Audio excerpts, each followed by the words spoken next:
Bueno, un cordial saludo, espero que estén muy bien. Hoy tenemos la última clase de la primera unidad. Como les he dicho, vamos a hacer una comparación de dos interpretaciones muy diferentes de la Segunda Guerra Mundial.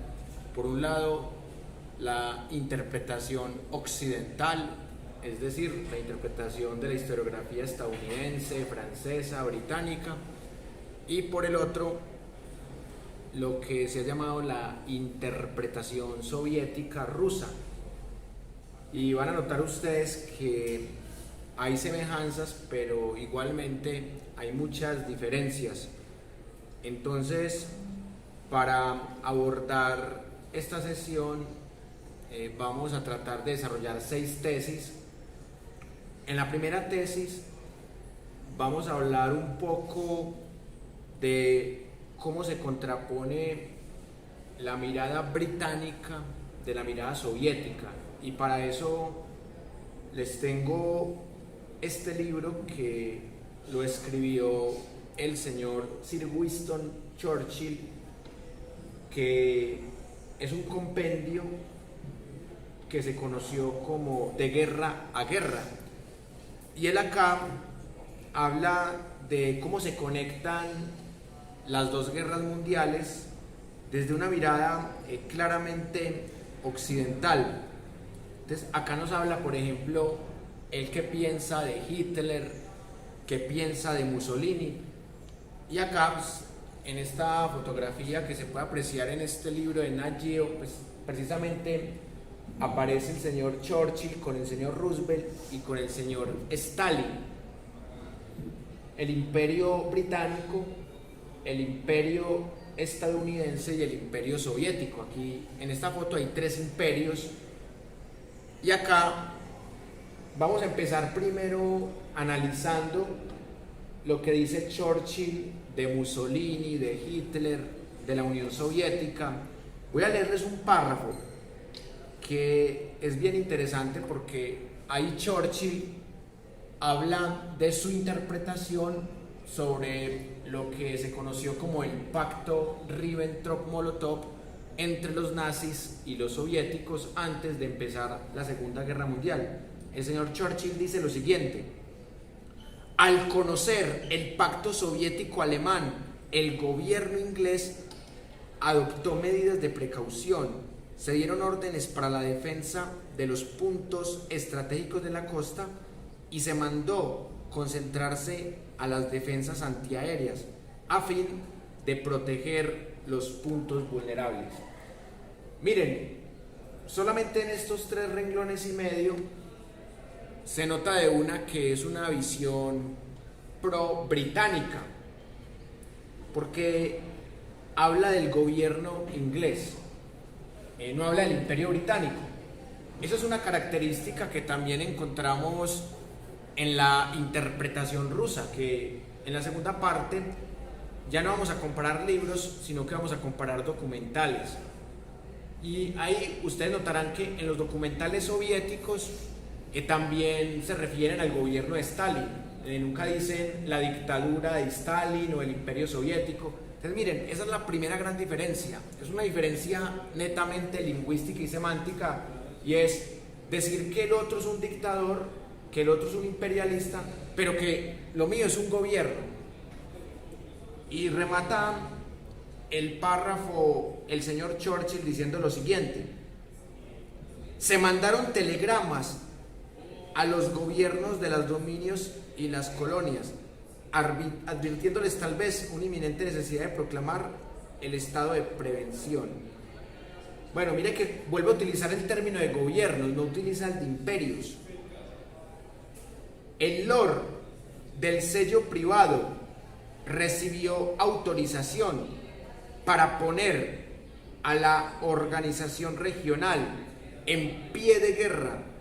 El 23 de agosto se otorgó al almirantazgo el derecho de requisar 25 buques mercantes y convertirlos en cruceros auxiliares, así como equiparar con el ASDIC a 35 pesqueros armados se llamaron a filas 6.000 reservistas para las guarniciones de ultramar.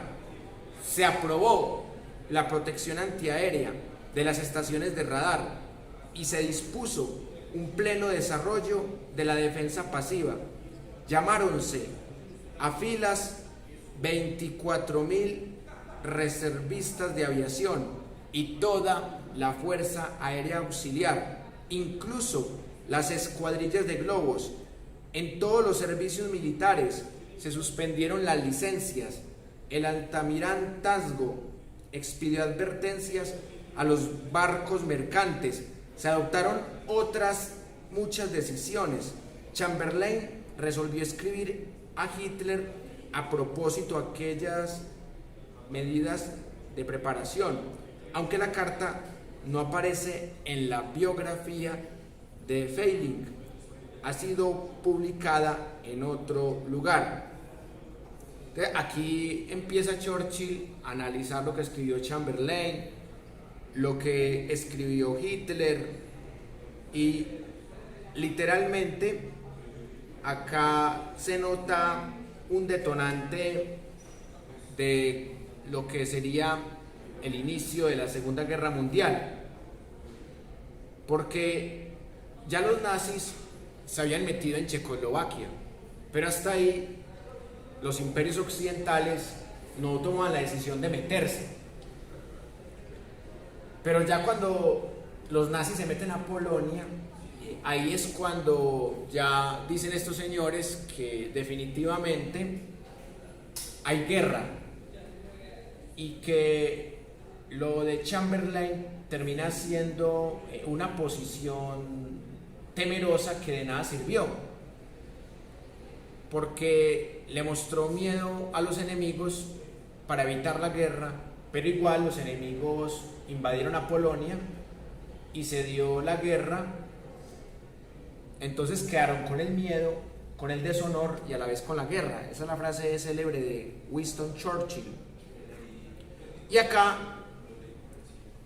hay otro párrafo que es corto pero que es contundente, que data del 25 de agosto de 1939, cuando el Imperio Británico y el Imperio Francés resuelven que si se meten a Polonia definitivamente habrá guerra, porque mire lo que dice: el 25 de agosto el gobierno inglés publicó un tratado en regla con Polonia, confirmando las garantías dadas ya. Se esperaba con ello procurar un arreglo mediante negociaciones directas polaco-alemanas, convenciendo a los alemanes de que si esto fracasaba, Inglaterra respaldaría en todo caso a Polonia. Entonces, esto fue lo que Goering dijo en Nuremberg.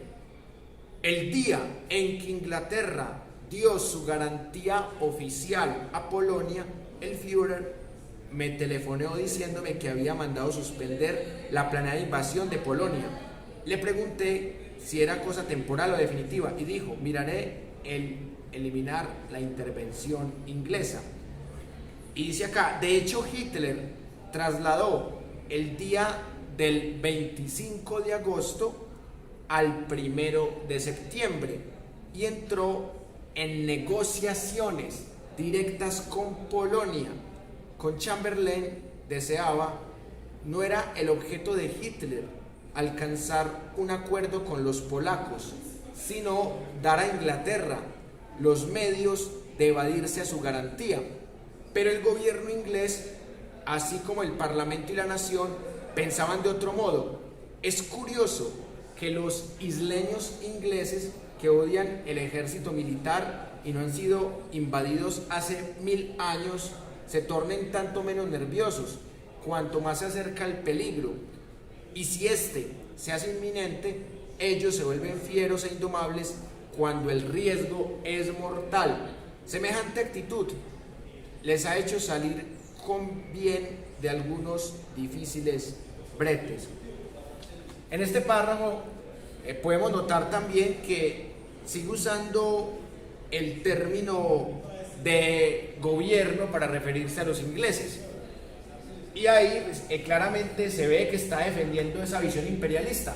Incluso menciona el concepto de colonias, porque tampoco podían negar que tenían colonias en los 5 continentes, pero no utilizan la palabra imperialismo, una palabra que ya había sido muy criticada por Lenin, uno de los protagonistas de la Revolución Rusa, que ya lo hemos estudiado un poco acá. En esta mirada occidentalista se veía con miedo a los nazis y a los soviéticos, que hasta esa fecha tenían un pacto de no agresión. Invadamos a Polonia, ustedes la invaden por el este, nosotros por el oeste, ustedes se quedan con la mitad de Polonia y nosotros con la otra mitad y no nos agredimos. Ese era el pacto Ribbentrop-Molotov, con el cual ya los imperios franceses y británicos estaban alerta, y ese 1 de septiembre ya inexorablemente se da inicio a la Segunda Guerra Mundial. Y acá hay un último párrafo de Churchill que también quiero que analicemos, para que pasemos a la otra fuente occidental que quiero que analicemos. Entonces, dice lo siguiente Churchill en la parte final de este primer tomo: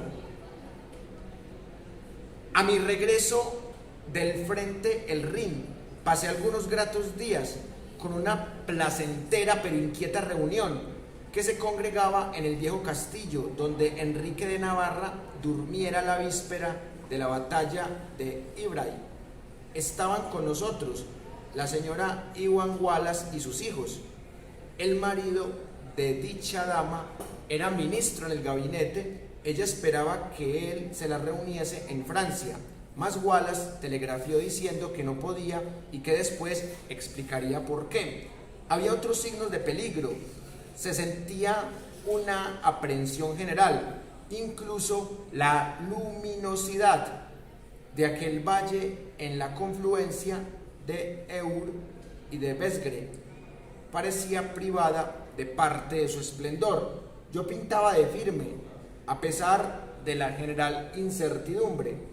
El 26 de agosto decidí volver a Inglaterra, donde por lo menos sabría lo que pasaba.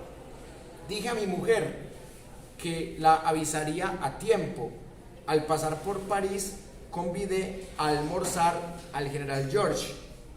Este me indicó las cifras militares francesas y alemanas y clasificó las divisiones según su calidad.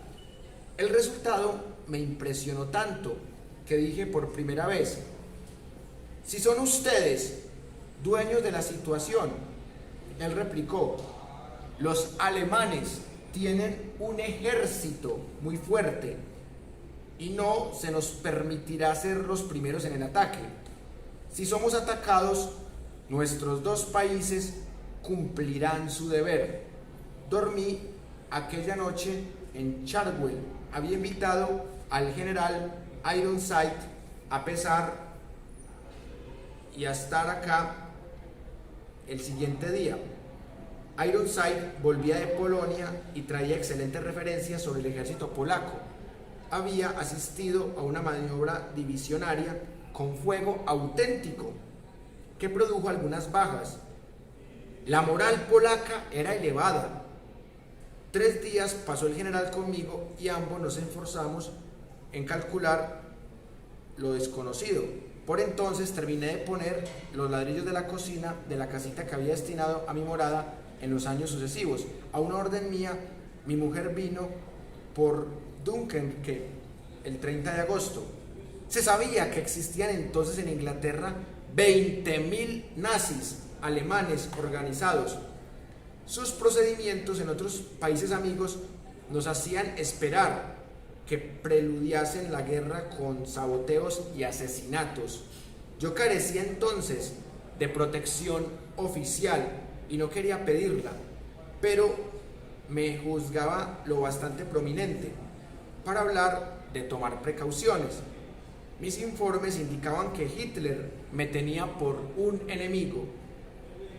El inspector Thompson de Scotland Yard, que había sido en tiempos policía de servicio conmigo, se hallaba retirado. Le pedí que viniese a acompañarme, sin olvidar su pistola. Yo tenía además mis armas propias, que eran buenas. Mientras uno de los dos dormía, el otro vigilaba, para ahuyentar posibles visitas malintencionadas. Yo sabía que si llegaba a la guerra, y quién podía dudar de que llegaría, iba a gravitar sobre mí una gran responsabilidad.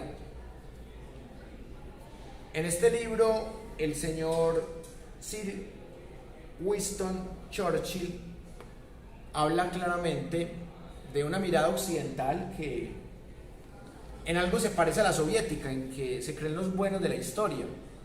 Por ejemplo, no hablan de cómo se repartieron a África en el siglo XIX, no hablan de sus políticas de meter a las colonias en las guerras.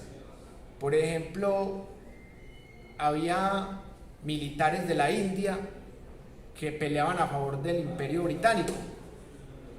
A Gandhi, el pacifista, lo invitaron a pelear a favor del Imperio Británico y en contra de los nazis.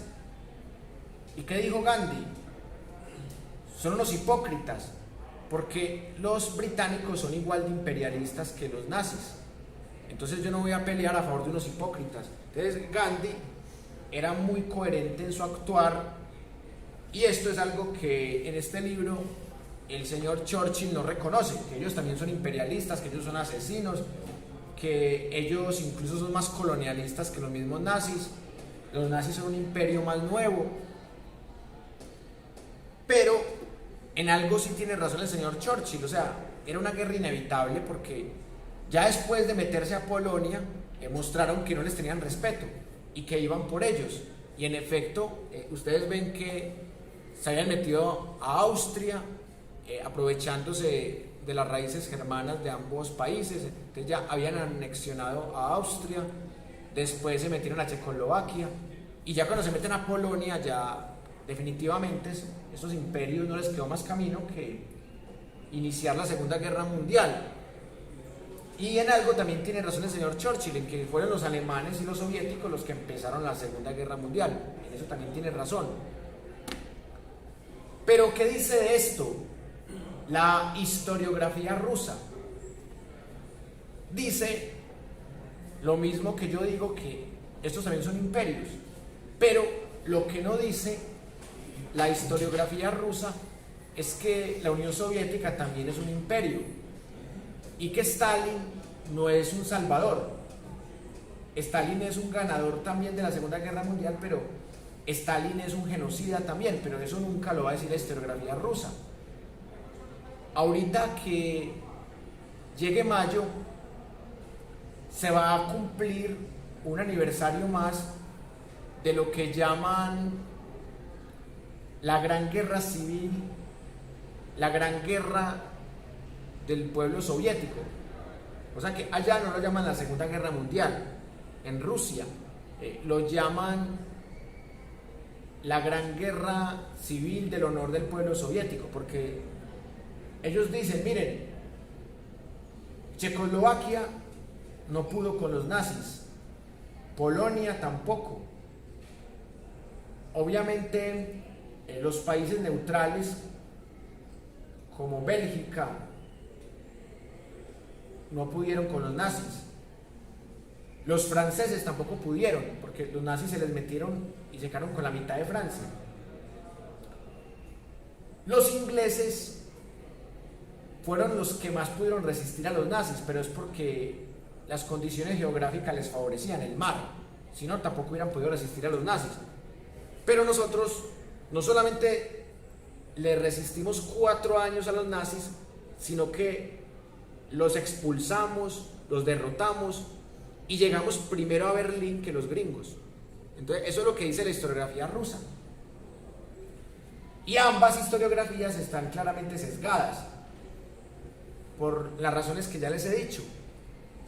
Pero lo más llamativo es ver que no tenemos la versión de los perdedores, porque en Alemania, sobre todo en Alemania, no tanto en Japón y en Italia, pero en Alemania está prohibido hablar del nazismo, está prohibido hablar de la Segunda Guerra Mundial literalmente, porque el pueblo alemán quedó muy traumatizado después de la Segunda Guerra Mundial y de las sanciones y de la pobreza y de que se la repartieran entre gringos, otros occidentales y soviéticos. Entonces, al haber ese trauma y esa censura por palabras como Hitler, Segunda Guerra Mundial, entonces no existe una historiografía alemana que interprete esa versión de los perdedores. Y por eso no nos queda más camino que investigar, analizar las dos historiografías dominantes. Y este libro ya lo hemos analizado varias veces, pero hoy más que nunca es importante analizarlo, porque este libro es la versión no solamente occidental, sino gringa, que va muy de la mano con esta versión británica que es muy parecida también a la visión francesa. ¿Qué dice esta versión gringa? Que había tres imperios muy peligrosos: el imperio soviético, el imperio nazi y el imperio italiano, pero que a esos imperios se les había sumado el imperio japonés, pero que el imperio soviético fue traicionado por el imperio nazi, y por eso les tocó una gran paradoja: enfrentar a los nazis con un imperio que detestaban, pero que era menos malo, o que tenía un dirigente que en apariencia estaba menos loco. Era preferible unirse con un socialista que pretendía un comunismo en la Unión Soviética como Stalin, que ser derrotado por Hitler. Entonces, hay una gran diferencia entre los británicos y los gringos de esta época, y los británicos y los gringos actuales. Hay una gran diferencia, que Churchill sabía que dependían de los soviéticos para ganarle a los nazis, por una sencilla razón: había una crisis económica desde 1929, y esa crisis afectó a las potencias occidentales, y los nazis supieron armarse muy bien en todo este tiempo y supieron superar la hiperinflación de la República de Weimar. Entonces Churchill era un tipo sensato y sabía que lo mejor que les pudo pasar fue que los nazis también quisieran derrotar invadiendo a los soviéticos. Y esa es para mí la gran razón de por qué los nazis quedan totalmente derrotados, porque justo se meten con los soviéticos y por esa misma época los gringos se meten a la guerra. Entonces se ganan dos enemigos gigantes de la nada: uno por equivocación de Hitler, meterse con los soviéticos, y otro por el imperialismo japonés, de meterse en las colonias de Estados Unidos, el ataque de la base de Pearl Harbor. Entonces ahí es cuando ya los alemanes terminan vueltos nada, aparte de las condiciones geográficas y climáticas de la Unión Soviética, de Rusia por ejemplo. Entonces, o sea, se les juntaron muchas cosas. Y acá es en donde vamos a analizar esta fuente de la manera más crítica posible, porque acá lo importante no es tanto lo que se dice, porque lo que se dice puede ser cierto. Acá lo importante es lo que no se dice, y lo que se dice de manera eufemística, de manera maquillada, para que la gente crea que somos los buenos y que los malos son los nazis, los japoneses, los italianos. y que Stalin es un malo, pero es útil. Ya después veremos cómo nos enfrentamos a él en la Guerra Fría, que entre otras cosas, pues la Guerra Fría es algo lógico entre dos imperios que no se la llevan. Pero mientras tanto, no nos importa la ideología de Stalin. Lo que nos importa es derrotar a los nazis porque son los más peligrosos. Entonces, siempre el enemigo de mi enemigo puede ser mi aliado, pero no quiere decir que sea mi amigo, simplemente es alguien que necesito. Y estamos hablando de un hecho histórico que deja entre 50 y 60 millones de víctimas. Por eso lo seguimos estudiando. Y me atrevería a decir que es el hecho histórico que está más documentado. Por eso el reto es más grande que estudiar, por ejemplo, la Revolución Francesa o las revoluciones industriales, porque estamos estudiando el hecho quizás más documentado de toda la historia y más importante. Y como está tan documentado, hay un exceso de información. Entonces, por eso saqué las 6 tesis que me parecieron más importantes para poder condensar toda la información que hay. Y antes de empezar el análisis, quiero dejarles esta última imagen, porque es la imagen que nos muestra el resumen de esta Segunda Guerra Mundial. O sea, es una guerra totalmente que refleja el concepto de crisis, el concepto de cambio, y por eso en la segunda parte de la clase vamos a analizar bastante diferentes fuentes.